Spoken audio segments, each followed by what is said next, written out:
Close your eyes and imagine a quiet European town in the early summer of the year 1518. The first light of dawn is peeking over the pointed rooftops and ancient city walls of Strasbourg, a bustling city of perhaps 20,000 souls in the Holy Roman Empire. The air is gentle and cool in these early hours, and a faint mist from the nearby river clings to the low-lying meadows outside the walls. Narrow cobblestone streets lie empty and still, lined with half-timbered houses that overhang the lanes with their timber balconies. In the distance, the majestic cathedral towers over the town, its stone spire reaching into the sky, watching over the lives below. Birds are beginning to chirp in the eaves and rafters of the old buildings. A few shopkeepers slowly open their wooden shutters to greet the new day, and a wisp of smoke rises from a bakery chimney, carrying with it the comforting scent of bread. For a moment, everything is peaceful and ordinary. The city is still, poised between the struggles of yesterday and the unknown of tomorrow. Life in Strasbourg has never been easy, but lately it has been especially hard. In the past decade, the people here have endured one hardship after another. Bitter winters brought freezing cold that lingered too long, and summers came with unforgiving heat that scorched the fields and vineyards around the city. Harvests failed more than once, leading to shortages of grain and hunger in many households. Bread prices have risen sharply, and families have tightened their belts, praying for mercy as food grows scarce. Sickness, too, has stalked the city. There have been outbreaks of disease, smallpox leaving its pockmarked scars on some survivors, and a frightening new illness, the Great Pox, or syphilis, spreading through Europe and afflicting many with pain and fever. This pox, which appeared only some 20 years earlier, has no cure and brings terrible suffering to those it touches. In the crowded streets, one might see lepers begging at the gates, their faces and limbs marked by disease, or malnourished children huddled by the orphanage door waiting for charity. The city's hospitals and almshouses overflow with the desperate and the ill. It is a time of uncertainty and fear. The people of Strasbourg lean on their faith to make sense of these troubles. Each Sunday they fill the grand cathedral, kneeling in prayer beneath its colourful stained glass windows, seeking comfort and deliverance from their woes. Politically, the air is tense as well. Whispers of new religious ideas are drifting through the region. Martin Luther's reforms of 1517 have begun to spread, challenging old beliefs and stirring undercurrents of both hope and anxiety. Strasbourg's leaders strive to maintain peace and order in a world that seems to be changing rapidly and full of peril. Despite these struggles, the rhythms of daily life continue. As the sun climbs higher on this warm summer day, the town begins to stir. Farmers from nearby villages roll their carts through the city gates, bringing fresh vegetables, milk, and eggs to market. Market stalls are set up in the squares. The smell of fresh bread wafts from the bakeries as ovens are fired up for the morning bake. Housewives, clutching wicker baskets, make their way to the market, preparing to buy whatever meager produce they can afford. Craftsmen open their workshops, cobblers, blacksmiths, tailors, ready to trade and toil as they do every day. A blacksmith's hammer can be heard clanging in the morning air, and a tailor props open his shutters to let in light as he settles by his window with needle and thread. Children play chase in the alleys, their laughter ringing out until a mother's gentle scold reminds them not to stray too far. The city's bells toll softly from church towers, marking the hour and reminding all of the steady passage of time. It seems like an ordinary day in Strasbourg, a day of work and worship, of small joys and routine worries, not unlike any other in recent memory. No one suspects that by nightfall, this ordinary pattern will be shattered.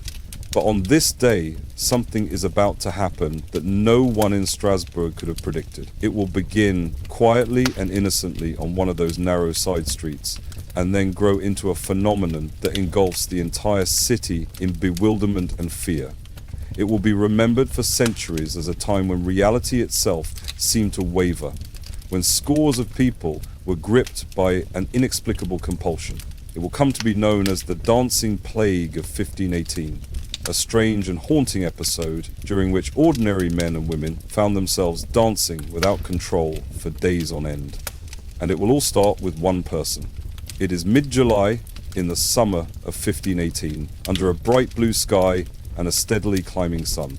In a modest neighborhood of the city, among the wooden-framed homes and dusty lanes, a woman steps out of her doorway and into the street. Her name, insofar as it is recorded, is Frau Mrs. Troffer. History does not tell us her first name, only that she was the wife of a man named Troffer. She might be in her 30s, an ordinary resident of Strasbourg, perhaps a housewife who has just finished tidying her home, or a mother who has seen her children off for the morning.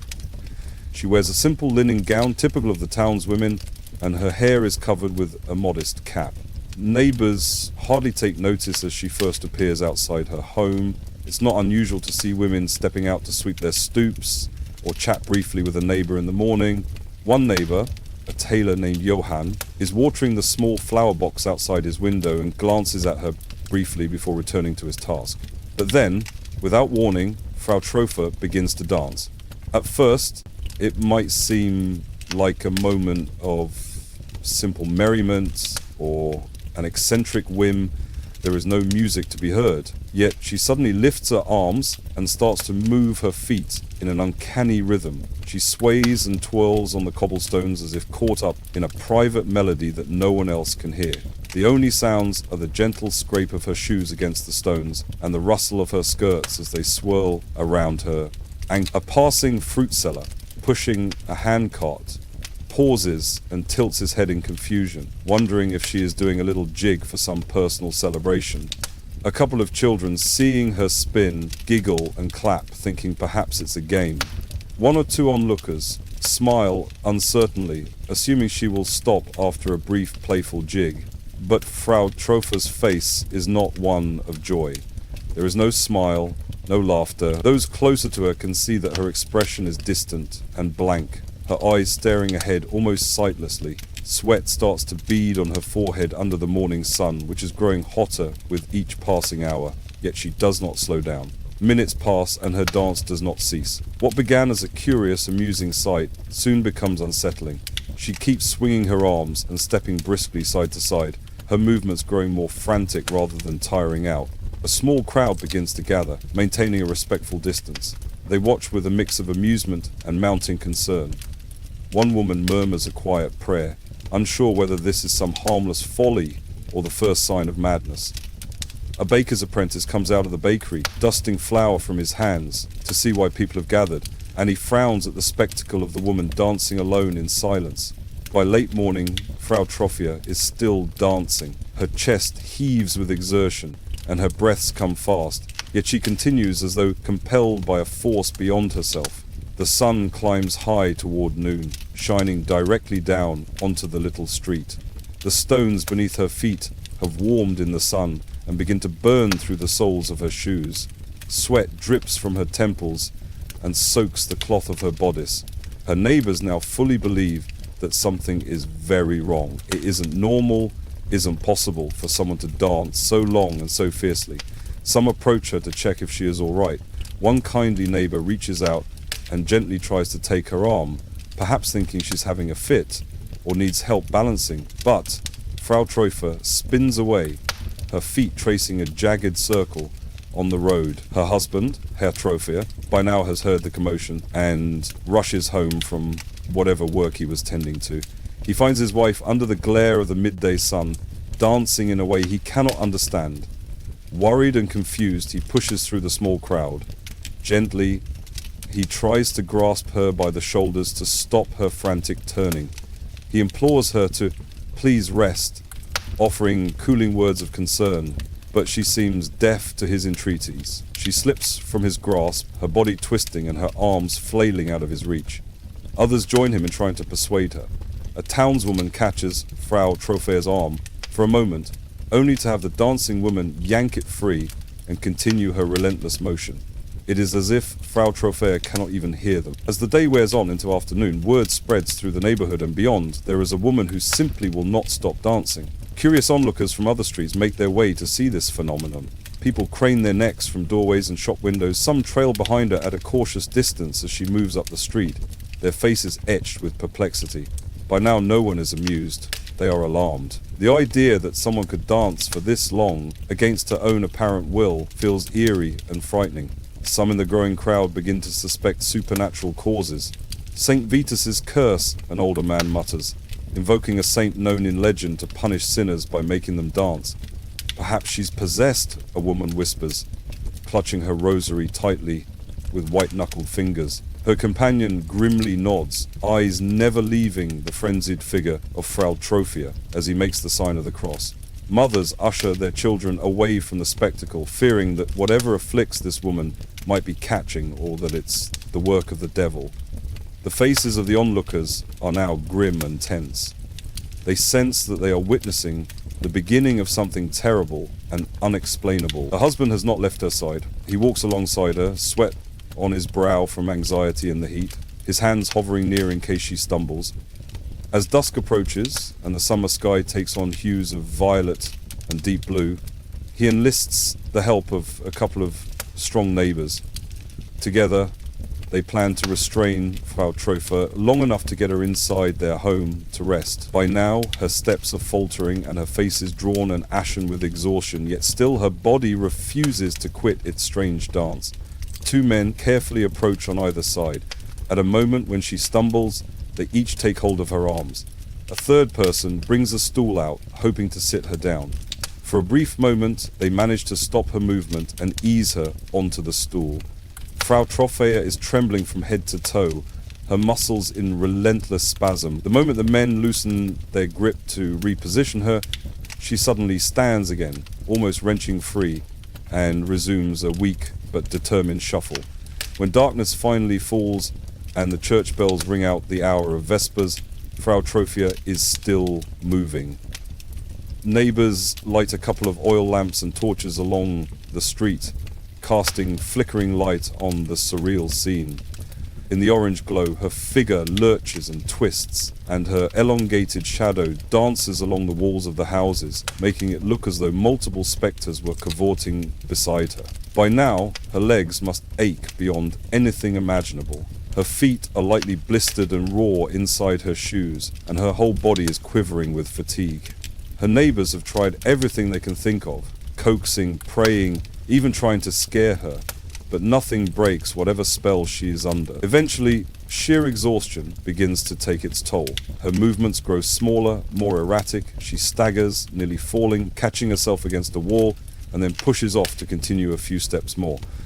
The human body has its limits, and she is reaching them. At long last, close to midnight, Frau Trophia's body simply can endure no more.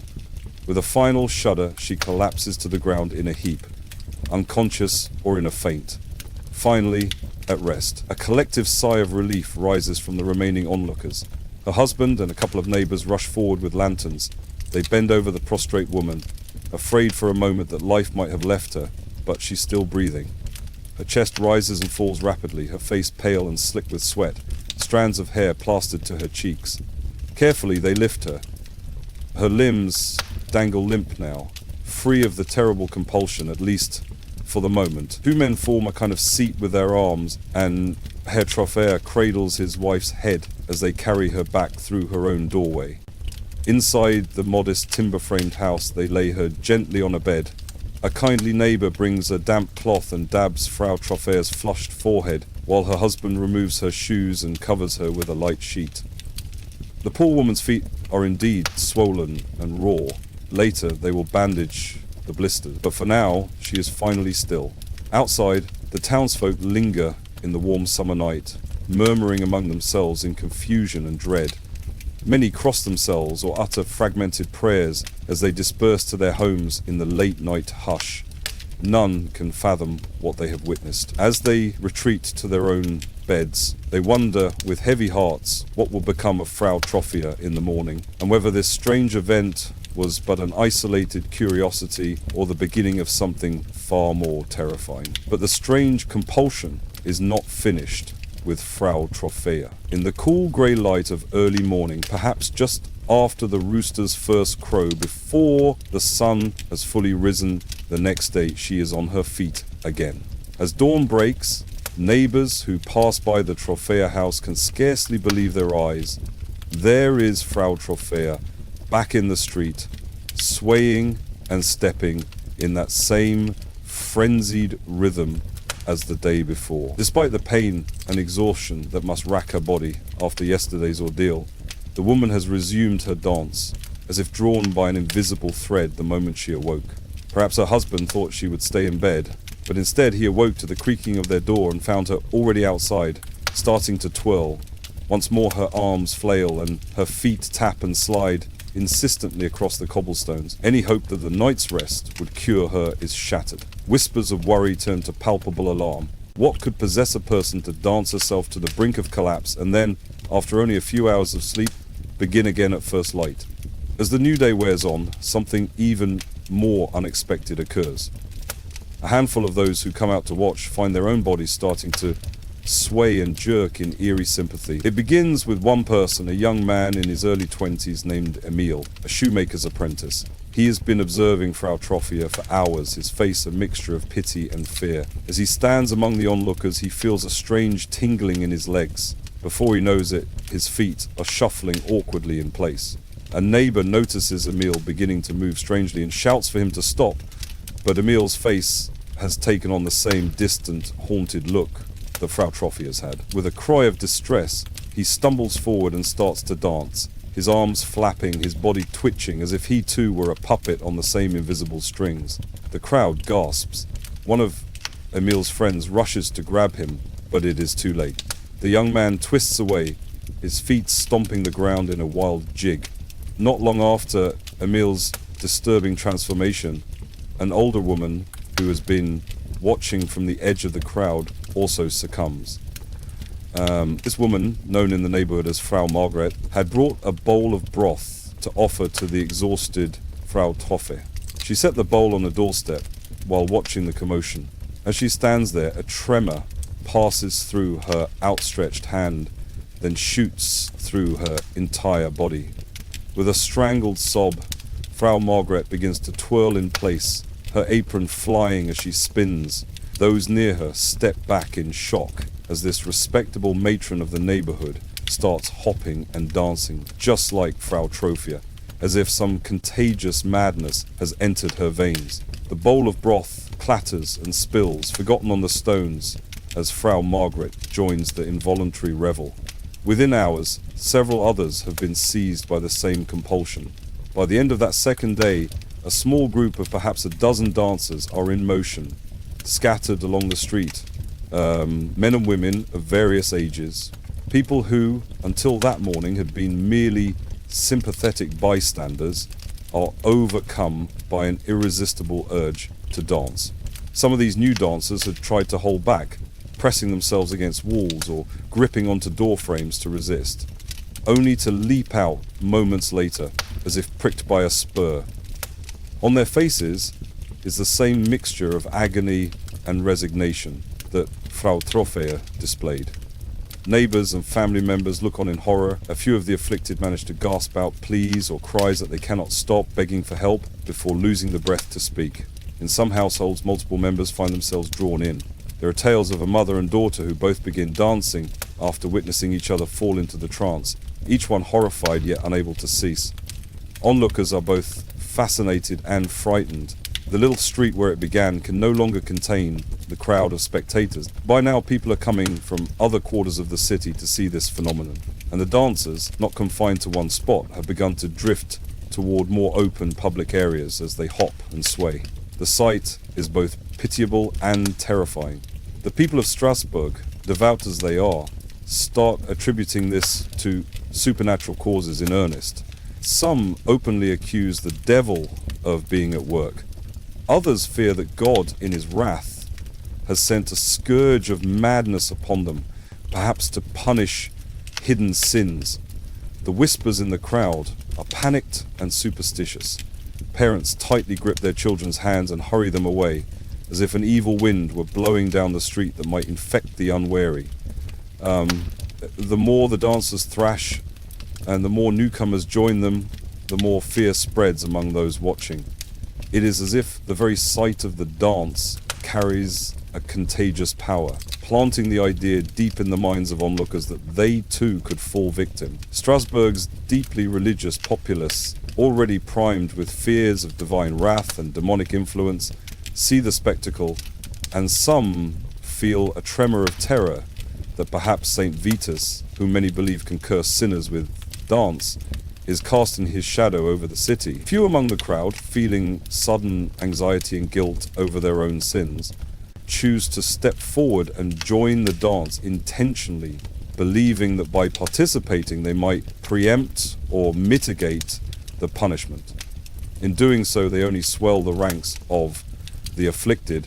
As the number of dancers grows day by day, the suffering of those afflicted becomes painfully apparent. These are not people reveling or enjoying any kind of merriment. They are, to a person, anguished. Their movements are wild and ungraceful, lacking any semblance of joyful choreography. Their clothes become drenched in sweat and cling to their bodies. Their faces flush red from exertion, and then, as exhaustion sets in, turn pale and grey. Many have eyes that appear vacant, as though they are in a trance or a nightmare from which they cannot awaken. Relatives of the afflicted hover nearby, wringing their hands in helpless concern. One middle-aged man among the new dancers has his teenage son trailing behind him in tears, begging his father to stop and come home. But the man's feet do not heed the plea. The man's wife stands by, sobbing into her apron, utterly unable to do anything as her husband's legs continue to caper and flail with a life of their own. It is almost impossible to truly fathom the mental and physical torment these sufferers are experiencing. To be in the grip of the dance is to lose control of one's own body. Imagine, for a moment, being one of them, your legs moving on their own, each muscle burning with agony, your lungs heaving for air, yet you are powerless to rest.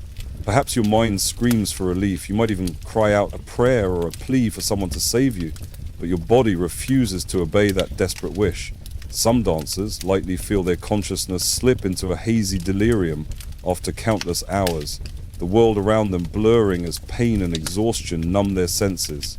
Others, still lucid, are engulfed by panic and despair, fearing that they might truly dance until they die. A few later accounts suggest that those in the mania were aware of people around them, but felt as if some invisible force had seized control of their limbs. In such a state, all one can do is inwardly beg for mercy and hope that eventually, by some miracle, the spell will break.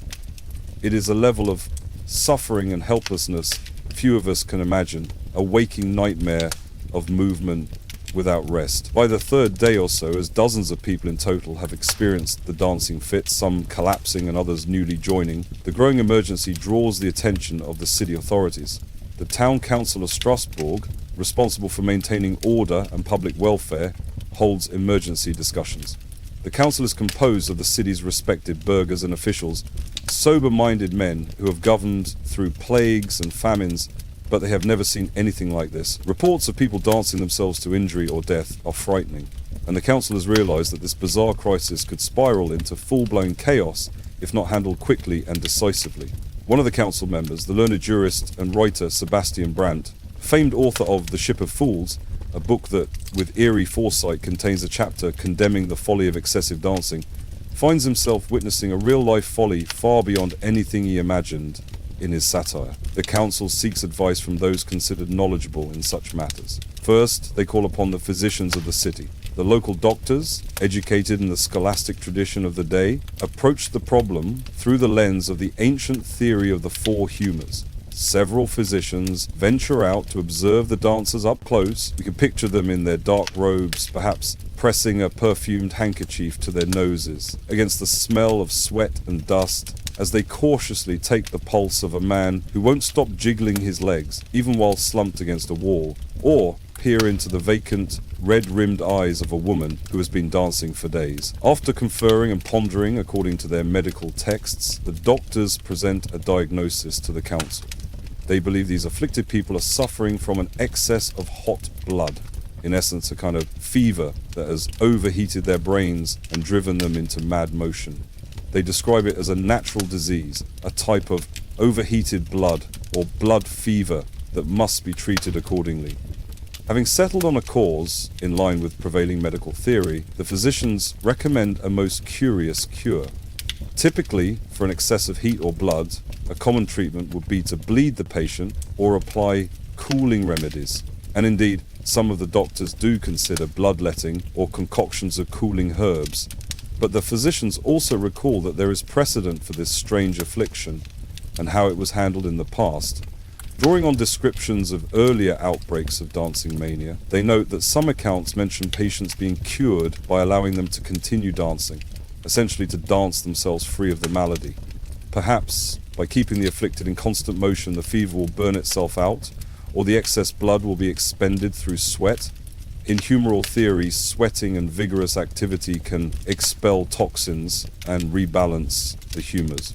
The physicians advise that the worst thing to do would be to force the dancers to stop abruptly. Better to let them dance it out under controlled conditions. Strange as this sounds, the council, having no better plan and desperate to contain the situation, accepts the physicians' counsel.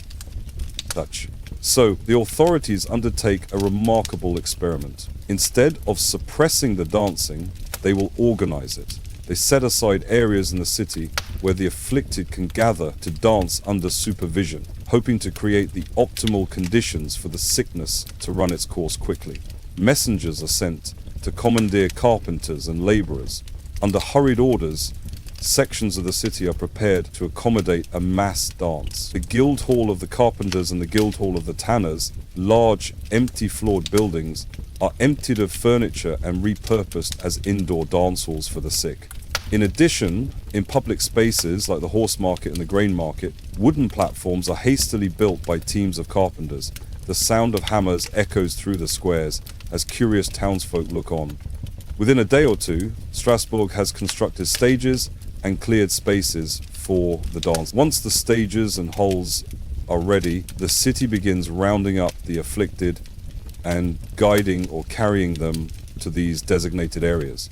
It is not a harsh roundup like an arrest. Many dancers go along quite passively, half aware of their surroundings, their feet still twitching beneath them. City guards and volunteers gently lead dazed, staggering men and women through the streets toward the horse market square, where a large platform now stands. Onlookers line the route, murmuring prayers or recoiling in fear as the train of wild-eyed dancers passes by, shepherded by the city militia. Some dancers are loaded onto hay carts and ferried to the sites because they can no longer walk safely on their own. The council doesn't stop at providing venues. They also provide music. If the patients must dance, the thinking goes, let it be to an ordered rhythm that might help regulate their motion. So they hire dozens of musicians. Drummers, fiddlers, pipers, and horn players from Strasbourg and neighboring towns are commissioned to play lively tunes from morning until night at the designated dancing locations. We can imagine the scene. A platform in the horse market crowded with men and women whose faces are flushed and drawn, many with bandages on their feet, moving in a desperate dance. Around the platform stand solemn city officials and hired helpers, watching carefully. At one end of the square, a line of drummers beat a driving tattoo, while pipers and fiddlers weave melodies over the top of the rhythm. The music is quick and vigorous, perhaps familiar folk dances or guild songs, chosen to encourage the afflicted to keep moving. If any dancer slows or looks to be on the verge of collapsing too soon, the musicians strikingly pick up the tempo, and healthy young volunteers dance among the sick to spur them on. Additionally, professional dancers or strong volunteers are mixed into the crowd to support the weakest and keep everyone moving. Some of these men physically hold up those who are stumbling, dragging them along in a semblance of a dance to prevent them from stopping. The logic, according to humoral medicine, is that the afflicted must not be allowed to rest, or the fever might seize their body more firmly. They must dance continuously until their excess heat is purged. Guards stand by with stretchers to whisk away anyone who falls unconscious, not to a hospital bed, but only to the sidelines for brief recovery, so that, once revived, they might rejoin the dance if they can. And so, a surreal festival of misery unfolds in Strasbourg. What was once a normal city square becomes an open-air dance macabre. At first, some onlookers must have found it darkly humorous or curious. Dozens of people dancing and flailing on a platform to enthusiastic music, like a twisted parody of a village fair. But that initial curiosity quickly gives way to horror at the details. Here is a woman whose feet are bleeding through her shoes. Yet she continues to stomp and twirl with tears streaming down her face. There is a man who has danced for so long that he's biting his lip, bloody, to bear the pain, and yet two strong fellows hold him up under the arms, practically carrying him through the motions to comply with the doctor's orders to keep him moving. Whenever someone collapses outright, their body limp and unresponsive, the musicians finally relent and cut the music. The unconscious dancer is lifted by a pair of waiting volunteers and carried to a shady spot at the edge of the square, where a few hired nurses, the council even arranged help for those who had no family to tend them, splash water on their face or press a cup of watered wine to their lips when they come to. The moment the person's eyelids flutter open and they show signs of life, the musicians resume their tune and the attendants gently prod the poor soul back up to their feet and back onto the platform to continue the dance. For a short while, the atmosphere almost resembles a strange festival with crowds, continuous music and constant movement, but any illusion of merriment is shattered by the condition of the dancers themselves. They are visibly in torment. Many have tied cloths around their feet, now soaked through with blood. A number of dancers dance barefoot, having worn their shoes to tatters, and their soles are raw and leaving red smears on the wooden boards. They pant and groan, some shout delirious pleas or prayers into the sky.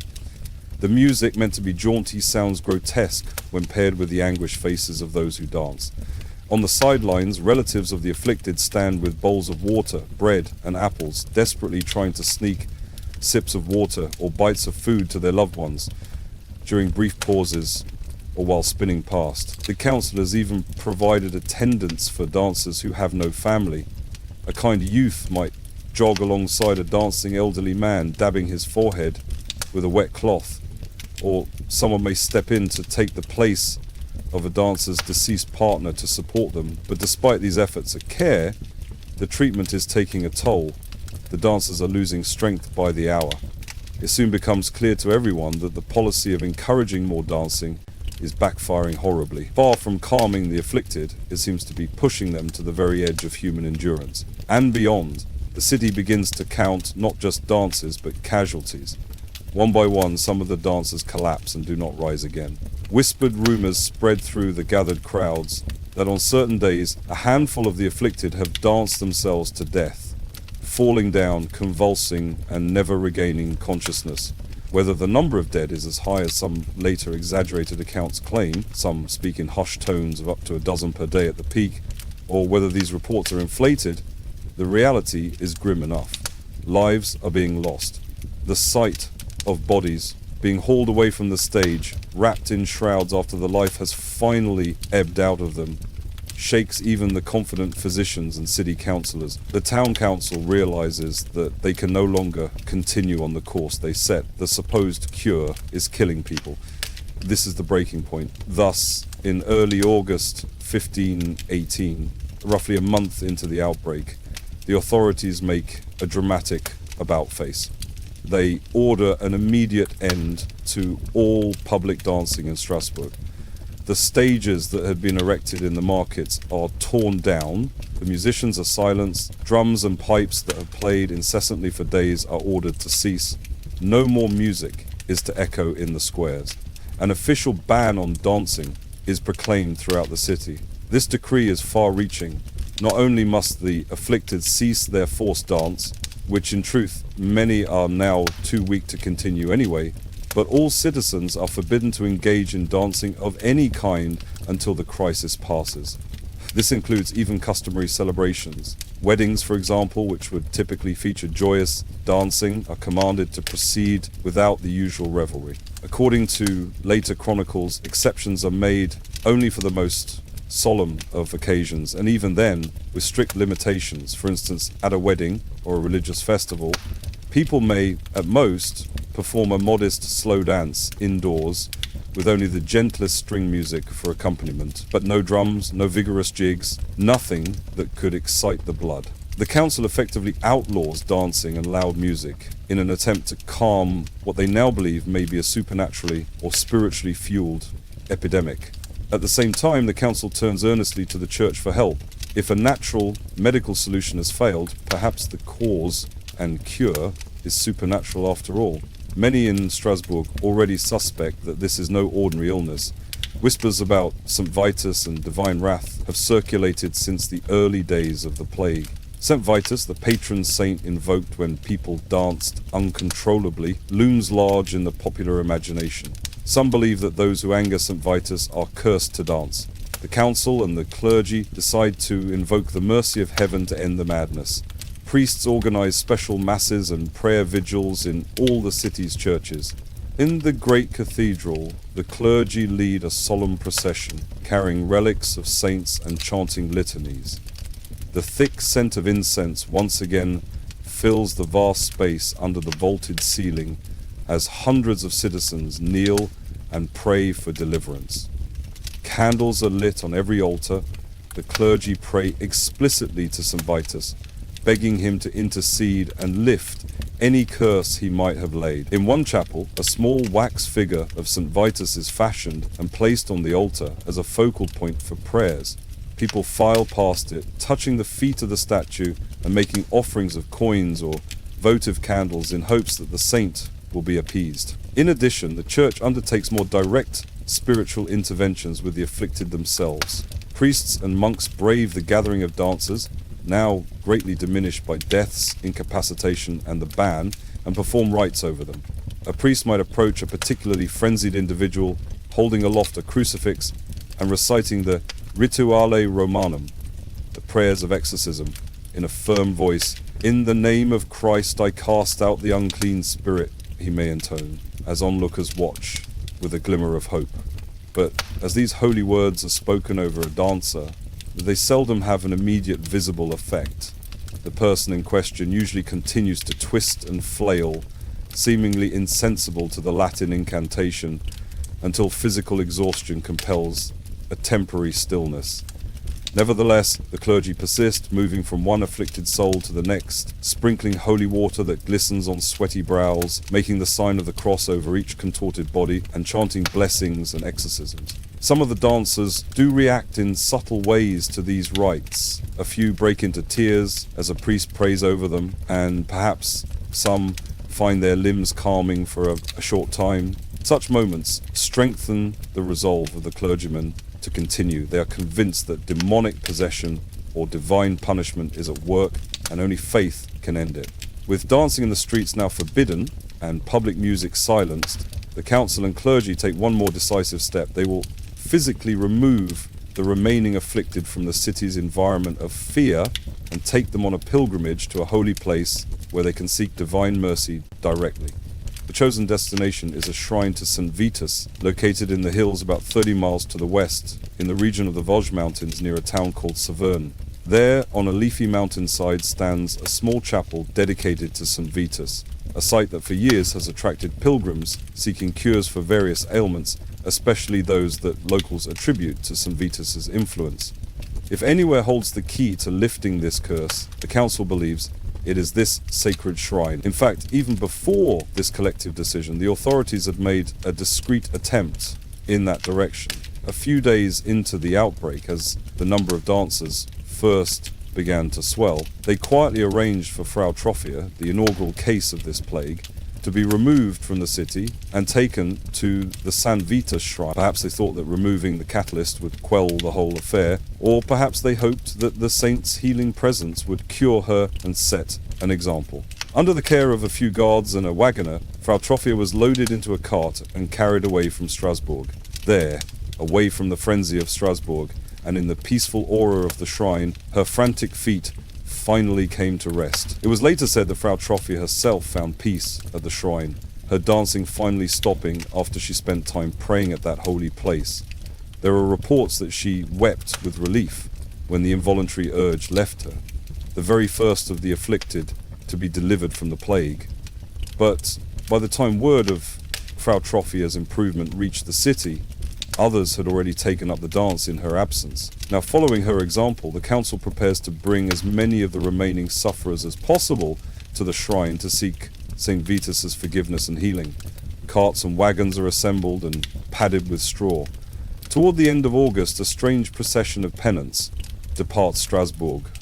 Dozens of the most debilitated dancers, those who can barely stand or who seem most entranced by the compulsion, are gently loaded into wagons. Many of these people are by now so weak that they lie nearly motionless, save for the occasional involuntary jolt of an arm or leg, even in their stupor. Others, who retain a bit more strength, sit rocking and swaying, their faces gaunt and hollow, eyes still flickering with that residual urge. Alongside each wagon walk a few able-bodied escorts, priests in their cassocks, monks from the local monasteries, and volunteers from among the city's devout, who have offered to accompany their afflicted neighbors on this holy journey. Family members of the sick also travel along, unwilling to be separated and holding on to the hope that this pilgrimage will finally bring deliverance. As the wagons creak through the city gates and onto the road westward, the people of Strasbourg line the streets to see them off. The spectacle is somber and moving. Carts filled with exhausted, pale figures, some lying with closed eyes, others gazing blankly upward, while beside them stride clergy, intoning prayers, and relatives quietly weeping or murmuring encouragement. Many citizens make the sign of the cross as the procession passes, and some toss flowers or sprigs of herbs in a gesture of blessing. The slow caravan rumbles out of sight under the city arch, heading toward the distant blue hills. The journey to Saverne takes the better part of 3 days. The road winds through forests of oak and pine, over gentle rivers, and up into the wooded Vosges foothills. During the day, the caravan stops periodically to let the priests tend to the afflicted, offering them water, checking their pulses, and praying over them. At night, they find shelter, perhaps in roadside inns or monasteries when available, where the sick can be laid on real beds for a few hours. One can imagine those nights, the once noisy dancers now lying in eerie silence, broken only by an occasional whimper or the restless tapping of a foot against a straw mattress as some still twitch in their sleep, as if dancing in their dreams. Through it all, the clergy keep vigilant watch, whispering prayers under their breath, and reassuring the anxious family members that they are doing all that can be done. Eventually, the pilgrimage reaches the shrine of St. Vitus. It is nestled in a secluded spot high on a forested slope, a humble stone chapel built near the mouth of a cave, where a spring of clear water trickles out of the rocks. The area has an atmosphere of deep stillness and sanctity, broken only by the sigh of wind in the trees and the distant calls of birds. By the time the wagons climb the final path to the shrine, a hush has fallen over everyone. The afflicted are carefully helped or carried out of the carts and guided toward the chapel. Some are nearly unconscious and have to be supported under the arms. Others, though weak, manage to shuffle in on their own, their bodies by now too drained to dance, but still trembling occasionally as if the echo of the urge remains. Inside, the cool air smells of stone, candle wax, and incense. The late summer sun filters gently through the dense canopy of trees outside, and a profound stillness lies over the holy site, broken only by the quiet murmurs of prayer and the soft rustle of leaves. The priests prepare a ritual to beseech the saint's mercy. Each afflicted person is brought before the altar of the chapel in turn, or in small groups if they can be moved together. At the front of the chapel stands a wooden statue of St. Vitus, depicted as a serene young martyr holding a cross. The clergy begin a solemn mass and a ceremony of purification. The ritual is meticulously carried out. Each dancer is given a pair of sturdy red shoes to wear, shoes that have been anointed with holy water and marked with small white crosses on the tops. These red shoes have been specially crafted for the occasion. The color red is perhaps symbolic of the Holy Spirit, or the blood of martyrs, and it is believed to have power against curses. Into each trembling hand the priests place a small wooden cross or rosary, so that the afflicted literally hold a symbol of faith as the rite proceeds. The chapel is thick with the fragrance of incense, wafting in silver clouds from a swinging censer. Latin hymns echo from the stone walls as a few monks in attendance sing the ancient canticle of St. Vitus. The afflicted are then led, one by one, around the altar in a small, controlled circle. In a poignant mirror of their mania, they are made to dance slowly but this time a sacred dance, guided by the firm hands of the priests. Holding the saint's statue or the altar rail for support, they circle 3 times. The priests recite exorcism prayers and sprinkle holy water over them with each circuit. This structured, deliberate motion is meant to replace the wild, involuntary dance with a penitent, intentional act of devotion. Incantations in Latin ring out, Sancti vive, ora pro nobis. Saint Vitus, pray for us. Thick incense smoke curls through the rays of sunlight peeking into the dim chapel, and the atmosphere is one of intense reverence. According to the accounts that survive, this ritual has a profound effect on the dancers. Many of them, after being led around the altar and blessed, sink to their knees and begin to sob. Tears of relief, it seems, as the awful compulsion finally loosens its grip. Some collapse, not in wild convulsions, but into the arms of monks in what appears to be peaceful fainting or even restful sleep. Word is sent back down to Strasbourg that the ritual has been successful, the dancers are saved. Hearing of these successes, the city authorities arrange for any remaining dancers who had been left behind, perhaps those who were initially too ill to move, to be brought to the shrine as well. One by one, wagon by wagon, the last cases trickle out of the city and up into the mountains to join the others in seeking absolution. By early September 1518, the terrible dancing plague that gripped Strasbourg for some 6 weeks finally comes to an end. The journey home for the pilgrims is a far happier one. Those who went to the shrine dancing and crying return, walking slowly and singing hymns of thanksgiving. Neighbors line the city gate to greet them, embracing those who come back. The quiet that falls over Strasbourg is eerie at first. After weeks of ceaseless drumbeats and shuffling feet, the sudden calm feels almost unreal. People emerge into the same squares that have been filled with frenzied activity and find them ordinary once more. Just a marketplace, just a churchyard, without any dancers. They speak to one another in low, cautious tones as if afraid to tempt the return of the curse. Families gently nurse their recovering loved ones. The former dancers are gaunt and weak.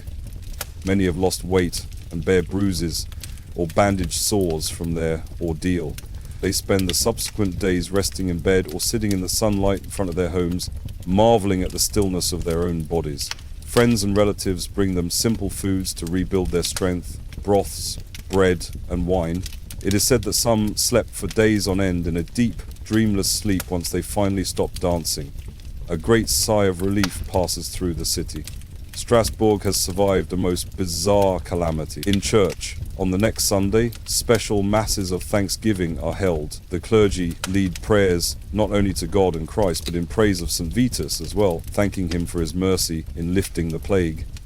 An offering is collected to send to the shrine at Saverna, a donation to adorn the chapel or feed the poor in honor of the saint who, they believe, spared them further misery. For a time, dancing of any sort remains officially banned, but gradually, as weeks pass and no one else falls into the strange trance, the paranoia eases.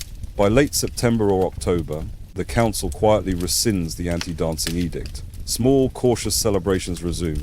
Perhaps at the first wedding, where music is allowed again, only a very timid round dance is attempted, and many in attendance watch with anxiety until it's clear no one is going to suddenly break into a cursed frenzy. Eventually, as autumn deepens and turns to winter, life in Strasbourg returns to its usual pattern of work and worship. The hot, uncanny summer of 1518 becomes a memory.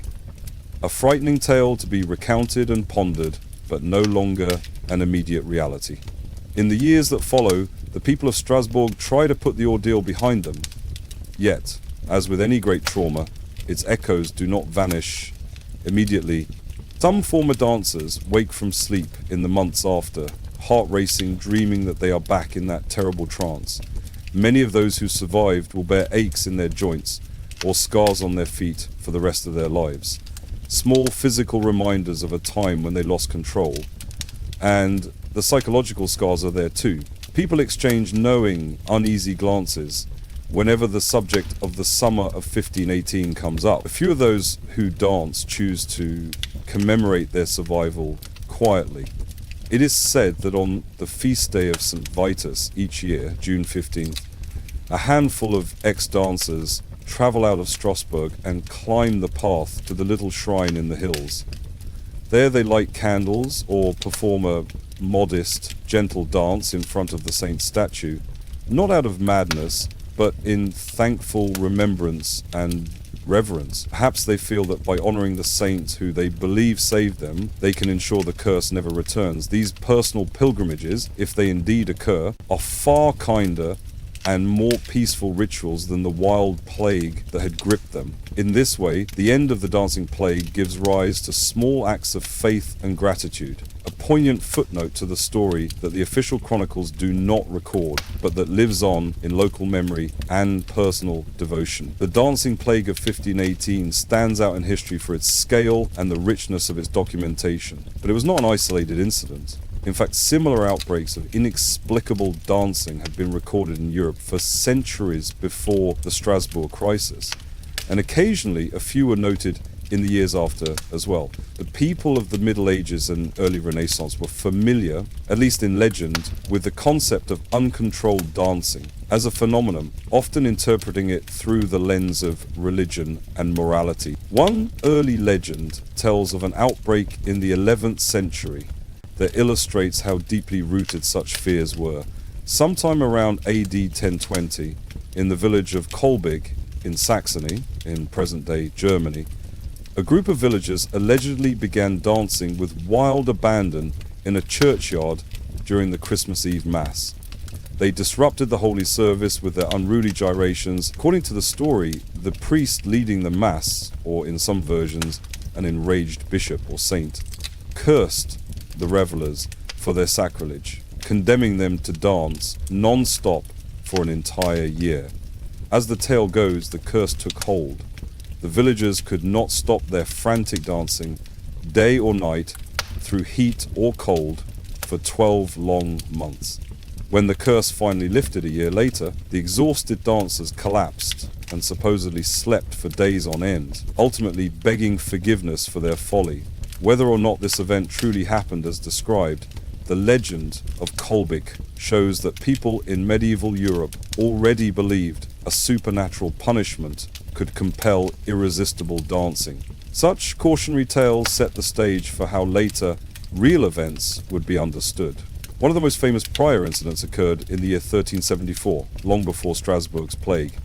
That year, in the heat of summer, the citizens of Aachen, a city in what is now Germany, and a number of neighboring towns along the Rhine River, were struck by a sudden madness very much like what befell Strasbourg. It began around St. John's Day in late June 1374.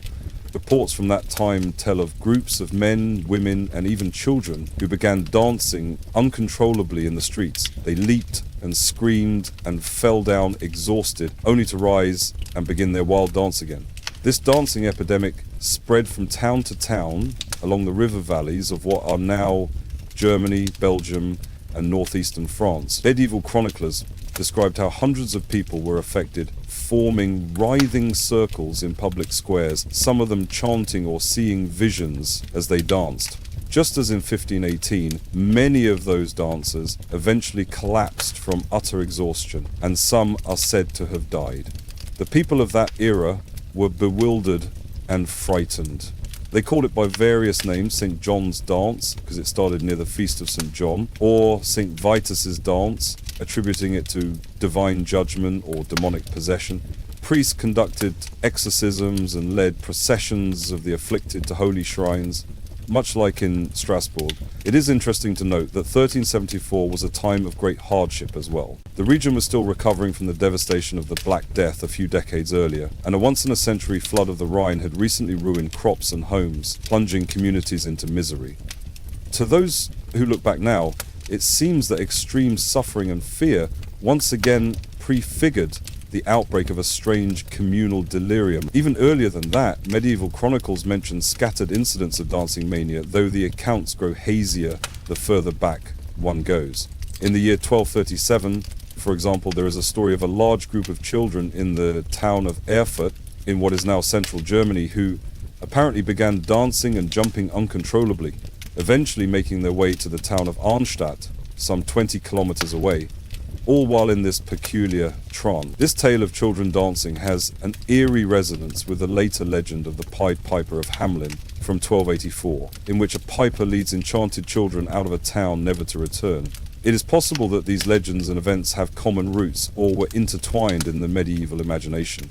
What is clear is that the motif of involuntary processional dancing was something people of that era recognized, at least as a possibility. Another notable incident took place in 1278 in the town of Maastricht in modern-day Netherlands. Approximately 200 people were said to have gathered on a bridge over the River Meuse, dancing wildly. The frenzy was so intense that the wooden bridge collapsed under their stamping feet. Dozens of dancers fell into the river, many drowned, although some survivors were reportedly pulled from the water and later led to a nearby chapel of St. Vitus, where, once again, they were given spiritual rites to cure them of their dancing affliction. Through the 15th century, smaller outbreaks continued to dot the European landscape. In 1428, for instance, it was recorded that a monk in the Swiss city of Schaffhausen was overcome by a dancing mania and danced himself to death, an unsettling example showing that even those devoted to God were not immune to this bizarre condition. That same year in Zurich, a group of women was reportedly seized by a similar dancing fervor. Each time, the local people struggled to find an explanation, often falling back on the belief that it was a punishment for sin or the result of a curse. Many of these episodes broke out around the times of particular saints' feast days or holy periods, reinforcing the common view that the cause was supernatural. After 1518, there were a few later flare-ups of dancing mania, but none reached the same catastrophic scale. In 1536, one chronicle speaks of a group of children in the town of Basel who experienced a brief bout of compulsive dancing, much like the earlier cases. And in 1551, in the German Duchy of Anhalt, a lone man was reportedly seized by a dancing fervor that lasted for several days. These episodes were relatively contained and fleeting compared to the great outbreaks of 1374 and 1518. They underline that. The phenomenon lingered on the fringes of history into the mid-16th century, but by the 17th century, the age of true dancing plagues had essentially passed, at least in Europe. However, in a different cultural context, a similar affliction persisted in southern Europe under the guise of a spider's bite. In southern Italy, particularly in the region of Apulia, a phenomenon known as tarantism provided a curious counterpart to the dancing manias of the north. Tarantism was the belief that the bite of a tarantula spider, or sometimes a scorpion, would inject a venom that made the victim dance convulsively. Starting in the 15th century and lasting well into the 17th, people in parts of Italy, especially during the heat of summer, would sometimes suddenly fall into a delirium of frenzied movement. Often it was young women who were the victims, at least according to the account. They were claimed to have been bitten by a tarantula, locally called the taranta, and almost immediately they'd be overtaken by trembling limbs and an irrepressible need to dance. The accepted cure, according to local folk medicine, was to play music, specifically lively rhythmic tunes, to induce the bewitched person to dance out the poison. Thus, a whole musical and social ritual evolved around tarantism. When someone, believing they had been bitten, fell into the affliction, the community would summon musicians skilled in the special tarantella songs. They would surround the victim and play fast-paced, driving melodies on fiddles, guitars, tambourines, and flutes. The victim would begin moving, at first convulsively, then in more structured dance steps. These sessions could last hours or even days, with the afflicted dancing with wild abandon, sometimes changing rhythms and styles of dance as different tunes were tried, until finally she, it was often a she, collapsed in a sweat-drenched heap. Remarkably, this dancing cure was socially accepted and even expected. Scholars later noted that during tarantism outbreaks, dozens of people might go through this musical exorcism of sorts. While tarantism had its own cultural context and symbolism, blaming a spider's venom rather than a saint's curse, many modern historians see in it another form of mass psychogenic illness. The people of Apulia were expressing their stress and psychological distress through the culturally sanctioned narrative of the spider's bite. Each summer, when field work was hardest and the risk of real spider bites highest, the number of tarantism cases would rise, and while the cause was attributed to venom, the cure was essentially a therapeutic dance, not so different from the idea of dancing mania being cured by more dancing. The tarantella music, still famous today for its quick, upbeat tempo, is a legacy of that time. Though tarantism had distinct features, its core element, involuntary, furious dancing, resonates strongly with the events in Strasbourg and elsewhere in both northern and southern Europe. Whether people blamed a saint or a spider, they turned to the tools their culture provided, prayer and music, to heal the afflicted. Understanding and interpreting these dancing manias has always been a challenge, both for those who lived through them and for those who study them later. In 1518, the people of Strasbourg and their contemporaries had a limited framework to make sense of what they saw. Many attributed the plague to divine anger or demonic possession. They spoke of saints like Vitus or John as orchestrators of the curse and felt the solution was to appease these holy figures or drive out devils. Others, like the city physicians initially, believed it was a natural imbalance of the body's humors, a kind of overheating or corruption of blood. Both views led to very different treatments. One called for prayer and penance, the other for, ironically, more dancing. There were also some more unusual contemporary theories. One came a few years after the plague from Paracelsus, a famous Swiss physician who visited Strasbourg around 1526, not long after the dancing plague had ended. Paracelsus was ahead of his time in some ways. He liked to find natural explanations for maladies, but he was also a man of strong biases. He wrote about the dancing plague of 1518 in his own treatises and put forward a rather misogynistic theory. Paracelsus speculated that Fra Trofia's marathon jig was not an involuntary illness at all, but a ploy. In his view, she started dancing out of spite for her husband, perhaps to embarrass him or to avoid some domestic duty. He thought she pretended to be ill, and that other women, seeing the attention she got, joined in as a form of rebellion or mischief. He categorized this type of dancing mania as chorea lasciva, dance of lust or playfulness, caused, he claimed, by voluptuous desires and a lack of discipline, as opposed to chorea imaginative, caused by imagination or anger, or chorea naturalitis, caused by bodily causes like disease. Needless to say, Paracelsus's diagnosis looks quite ridiculous now, and even some of his contemporaries were skeptical. But he does deserve a bit of credit for at least considering the mind as part of the cause, even though he framed it as female willfulness. In essence, he moved the explanation slightly away from heaven and hell and into the human mind, albeit in a harsh and dismissive way.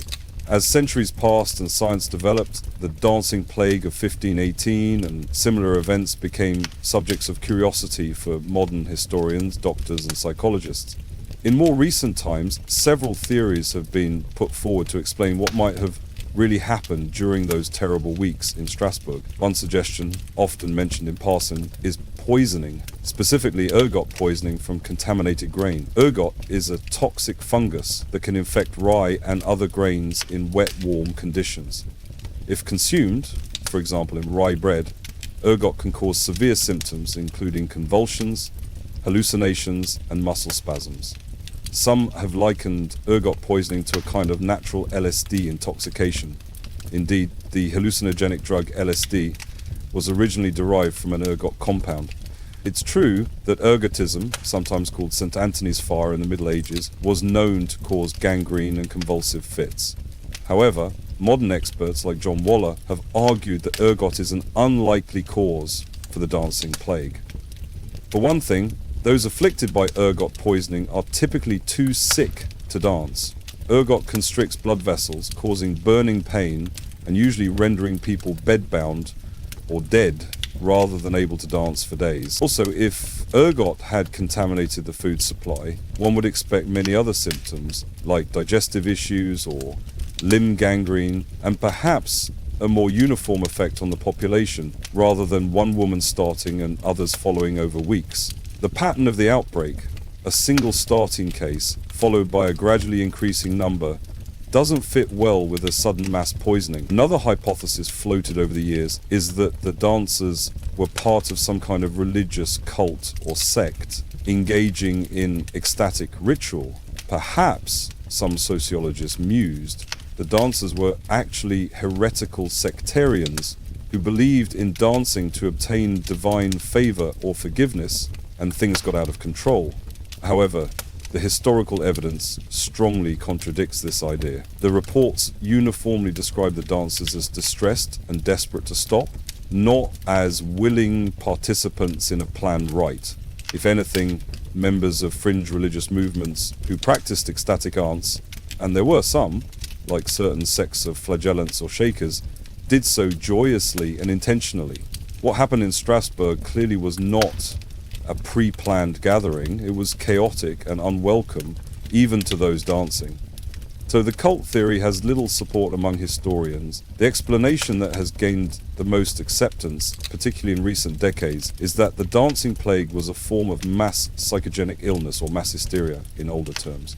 In simpler words, the cause was psychological and social rather than some poison or germ. Yet the mind's intense distress was powerful enough to produce very real physical symptoms. The people of Strasbourg in 1518 were, as we have seen, under extraordinary stress. They faced starvation, disease, and spiritual anxiety. They were primed by their deeply ingrained beliefs to expect divine or demonic intervention in daily life. If one person, especially Frau Trofer, with her dramatic public dance, exhibited a bizarre symptom, others in that suggestible state might unconsciously copy it. This is not to say they were faking it. The pain and compulsion were entirely real, but the origin was in the collective mind. Modern psychologists note that when individuals are under overwhelming stress, their minds can sometimes dissociate from reality or manifest physical symptoms as a coping mechanism. If one individual in such a fragile community shows a dramatic symptom, like uncontrollable dancing, and if others believe such a curse is possible, it can trigger a domino effect. It's akin to a powerful form of suggestion or placebo/nocebo effect on a large scale. Many individuals suddenly exhibit the same bizarre behavior, and it spreads rapidly in an epidemic pattern through the group. Valle and other historians speculate that the dancing plague of 1518 was exactly this, a stress-induced psychosis on a mass level, facilitated by the cultural belief in St. Vitus's curse. The Strasbourg poor had been primed for an extreme psychological event by what they had endured. As Valle put it, the people were living in an environment of grinding hardship and pious fear. Their minds were drawn inwards, tossed about on the violent seas of their deepest fear. When Frau Trofer's dance provided the spark, the flame of imitation, and hysteria spread, individuals who might have been silently suffering nervous unrest or hysterical symptoms found themselves catching the bizarre behavior. It's notable that the region around the Rhine and Moselle rivers saw at least 7 similar outbreaks of dancing mania between the 14th and 16th centuries. Areas linked by trade and also by shared cultural fears and devotions. Modern scholars still discuss and debate the dancing plague of 1518. It has been the subject of books, scientific articles, and endless curiosity. How could such a thing happen? What does it tell us about the human condition?